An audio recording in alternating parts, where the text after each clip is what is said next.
ফাবিমা রাহমাতিম মিনাল্লাহি লিনতা লাহুম। নবী হে, আল্লাহর অনুগ্রহে আপনি কোমল ভাষী হয়েছেন।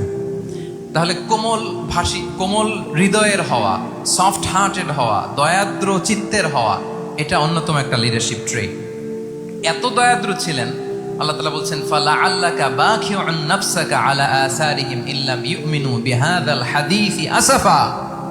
রাসূল সাল্লাল্লাহু আলাইহি ওয়াসাল্লাম বারবার মক্কার কুরাইশদের কাছে যেত, বারবার কাফিরদের কাছে যেত, যেন তারা ঈমান আনে, যেন তারা খারাপ রাস্তা ছেড়ে দিয়ে ভালো রাস্তায় আসে। বারবার চিন্তা করতো যে ইস, কেন তারা লা ইলাহা পড়ে না, কেন তারা সত্যের পথে ফিরে আসে না। হায় রে, একটুর জন্য তো তারা সামান্য আমার কথাটা শুনলেই তো বেঁচে যেত, ইস একটু আমার কথা মানলেই তো জাহান্নাম থেকে বেঁচে যেত। এরকম অস্থির হয়ে তাদের পেছনে ছুটতেন। আল্লাহ তাআলা বলেছেন, নবী হে, আপনি ওদের পেছনে ছুটতে ছুটতে আপনি তো নিজেকেই শেষ করে দিবেন। বাখিউন নাফসাক, আপনি তো নিজের দিকে খেয়াল করছেন না, নিজের শরীরের দিকে খেয়াল করছেন না, নিজের স্বাস্থ্যের দিকে, সময়ের দিকে। আপনি পাগল পাড়া হয়ে তাদেরকে বাঁচানোর জন্য ছুটছেন।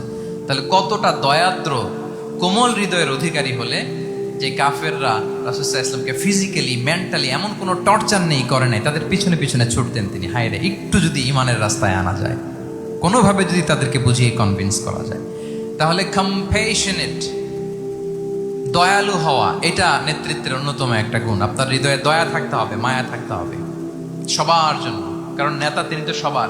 লেটসে বাংলাদেশের যিনি প্রধানমন্ত্রী হবেন, আরো রেলেভেন্ট হয়ে যাচ্ছে এখন কথা, সামনে তো নির্বাচন আসতেছে, সো কেউ না কেউ তো প্রধানমন্ত্রী হবে।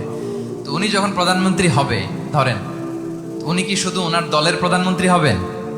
তাহলে উনি 18 কোটি মানুষের প্রধানমন্ত্রী হবেন, ঠিক কিনা বলেন? তাহলে সবার জন্য ওনার হৃদয়ে দয়া, ভালোবাসা, এটা থাকার দরকার আছে না নাই?